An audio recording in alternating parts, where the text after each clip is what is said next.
पुण्यामधील कोंढवा परिसरामध्ये शनिवारी रात्री उशिरा पुन्हा एकदा गँगवॉरचा थरार पाहायला मिळाला। कोंढवा भागात गणेश काळे या रिक्षा चालकाचा गोळीबार आणि कोयत्याने वार करून त्याची हत्या करण्यात आली। या हत्येनंतर आरोपी फरार झालेत। या हत्येचं कारण अद्याप स्पष्ट नाहीये। घटनेनंतर पोलिसांनी तत्काळ घटनास्थळी धाव घेऊन परिसर सील केला।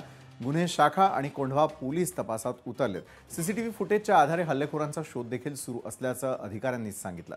आंदेकर कोमकर टोळी युद्धातून ही हत्या झाल्याचं सांगण्यात येत आहे।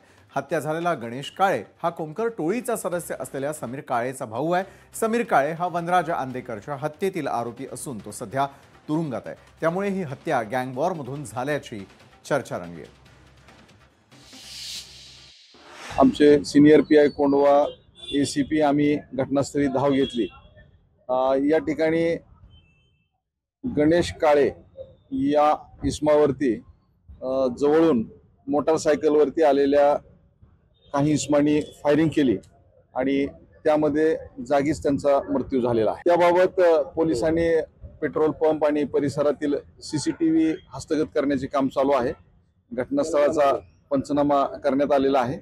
आम्ही लवकरच आरोपीपर्यंत पोहोचू। तर पुण्यामध्ये गेल्या काही महिन्यांपासून सतत वाढत असलेल्या गुन्हेगारी घटना गँगवॉरच्या घटनांमुळे नागरिकांमध्ये भीती वाढलेली असून पोलीस प्रशासनावर कायदा सुव्यवस्थेचं त्या ठिकाणी राज्य निर्माण करण्याचं मोठं आव्हान निर्माण झालेलं आहे।